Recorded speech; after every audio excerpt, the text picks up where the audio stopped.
Hello everyone, welcome back to the video series lecture. इस video में हम पढ़ने वाले हैं man made disaster. Man made disaster क्या है?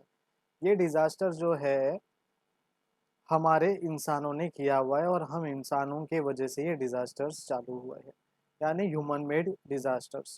केमिकल वेपन्स हमने बनाए इंसानों ने। Chemical emergency occurs when a hazardous chemical has been released and the release has potential for harming people's health, right. अगर बड़े लेवल में या फिर एकदम इंटीग्रिटी के साथ केमिकल एक्सप्लोजन होता है तो वो भी मैन मेड के वजह से होता है। देखिए, ये सारा केमिकल एक्सप्लोजन हुआ है। Radiation emergency, emission of radiation from radioactive materials, for example reactor, radioactive substances यानी यूरेनियम, एंड मेडिकल सप्लाईज यानी रेडियम। इन सारे चीज़ों की वजह से रेडिएशन इमरजेंसी होता है। अब ये रेडिएशन इमरजेंसी में हमारे मोबाइल टावर्स भी आते हैं, हमारे इंटरनेट टावर्स भी आते हैं और घर का जो राउटर है वो भी आता है।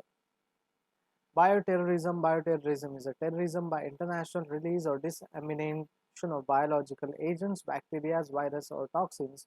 This may be in natural occurring or in human modified. तो बायोटेररिज्म जो है बायोलॉजिकली होता है, बट ये बायोलॉजिकल टेररिज्म जो है इंसान भी कर सकते हैं। कुछ नया बायोलॉजिकली विषाणु क्रिएट कर सकते हैं, जैसे हम निशाना साध रहे चाइना पे, जिसने कोविड-19 को इजाद किया है, ऐसा क्लेम या ब्लेम लोग कर रहे। ठीक है, कितने हद तक का सही है नहीं है we don't know, but man made bio terrorism भी होने के चांसेस है, ऐसा लोगों का कहना है। Pandemics and disease, global disease outbreak, influenza virus causes various illness, spread is from person to person। अब जो हम है वो पैंडमिक सिचुएशन में है। क्यों पैंडमिक बोला है, क्यों एपिडेमिक बोला है? बिकॉज वो बहुत ज़्यादा लेवल तक बढ़ता है, इंटरनेशनल लेवल में वो बढ़ चुका है। अगर कोई समझिए इंसान या फिर हमारा साइंटिस्ट यहाँ से कोई और प्लैनेट में गए हो कोरोना लेकर या कोविड इन्फेक्ट होकर, तो शायद वहाँ पे भी कोरोना फैलेगा, अगर वहाँ पे मैन टू मैन टच होगा या फिर वहाँ पे उनका कोई कनेक्शन होगा। जस्ट इन केस एग्जाम्पल, ठीक है। तो पैंडमिक और एपिडेमिक भी मैन मेड हो सकते हैं। War and civil conflicts. In all wars, the group experiencing the need to dominate the other groups are unable to and unwilling to accept or permit the possibilities of a relationship of fundamental equality to exist between the groups who have opted for a group violence. The aspect of domination, that is precipitation factor in all wars, that is one group wishing to dominate another, is also often a precipitating factor, individual one, on one violence outside of the context of war. So basically war and civil conflict is nothing but जब हम झगड़ा करते हैं तो basic rule है कि equality maintain करना चाहिए दोनों के ग्रुप में, लेकिन हम यहाँ पे अपने सुपर पावर को दिखाते हैं कि हम, हमारी कंट्री, हमारी कम्युनिटी कितनी ज़्यादा पावरफुल है आपसे, और उसके वजह से डिजास्टर्स क्रिएट होते हैं। Terrorism is also a man-made disaster. We all know about terrorism, which refers to only to those violent acts which are intended to create fear, terror, are perpetrated for an ideological goals, as opposed to a lone attack. The word terrorism is politically and emotionally charged, and this greatly compounds the difficulty of providing a precise definition. Right? So, a precise definition जो है वो provide करते हैं political and emotional context से।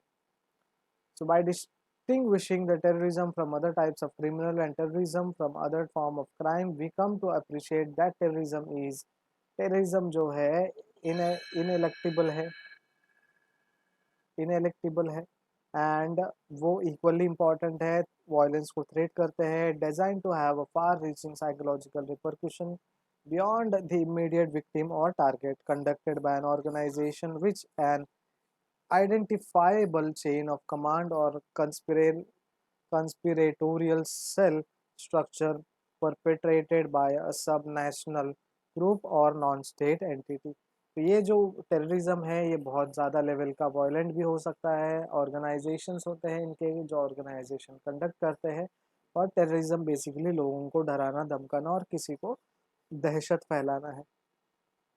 Primary prevention against man made disaster.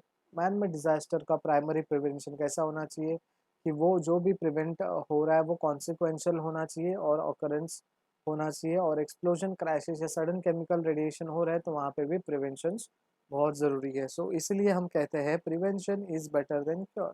कोई भी incident होने से पहले प्रिवेंट करो कि उसका ट्रीटमेंट लेना नहीं पड़ेगा आपको। This include tighter regulation of chemical plant and other hazardous facilities and insistence that chemical plants may be built away from the densely populated area। तो इसीलिए एक सिस्टम होना चाहिए प्रॉपरली जो एक अच्छे तरीके से स्ट्रक्चरली उसको मेंटेन करे, और जो भी केमिकल या बायोकेमिकल या फिर केमिकल से रिलेटेड कुछ भी एक्सप्लोजन या फिर हजार्डस हो सकता है उसको डेंसली पॉपुलेटेड एरिया से दूर रखा जाए। अप्रोप्रिएट इंजीनियरिंग होना चाहिए, टेक्नोलॉजिकल मेजर्स वहाँ पे होने चाहिए, बिल्डिंग के codes, dam science, design, containment of toxin material, ये सारे डिफाइन होने चाहिए। प्रोटेक्शन अगेंस्ट ह्यूमन एरर्स भी होना चाहिए। The world has turn towards efforts to stop arms race and prevent nuclear war. तो वर्ल्ड ने क्या किया है, आर्म रेस को रोक दिया है और उन्हें न्यूक्लियर वॉर को प्रिवेंट करने के लिए कोशिश कर रही है। Primary agents of disaster: falling of building, earthquake, floods, hurricanes, bomb blasts, tsunami, automobile accidents, epidemic outbreak of disease, droughts etcetera, ये सारे एजेंट्स हैं, इनके वजह से मैन मेड डिजास्टर्स होने के चांसेस है। Secondary agent: this includes bacteria and viruses that conta- produce contamination or infection after the primary agent has caused injury or destruction. A hurricane with rising water can cause flooding and high wind. These are primary agents, for example. And the secondary agent would include damaged building and bacteria or viruses that thrives as a result of the disaster. जो disaster के results है वहाँ पे भी ये thrive करते हैं। Host factors क्या है, यहाँ पे बहुत इंपॉर्टेंट चीज़ जो देखनी है हमें, लोगों का एज देखना है, इम्यूनाइजेशन शेड्यूल के बारे में ध्यान देना है, डिग्री ऑफ मोबिलिटी कितनी इजीली है, बहुत ज़्यादा गर्मी होती है या नहीं होती है, इमोशनल स्टेबिलिटी लोगों की कैसी है, बहुत जल्दी वो डर जाते हैं या अपने आप को मेंटली फिट रखते हैं, स्टेबल रखते हैं। तो ये था आपके लिए मैन मेड डिजास्टर का वीडियो। नोट्स बनाते रहिए, कोई भी क्वेरी हो व्हाट्सएप में हमें मैसेज कीजिए, ईमेल कीजिए, या फिर इस वीडियो के नीचे कमेंट बॉक्स में कमेंट कीजिए। Thank you so much, keep watching and keep studying.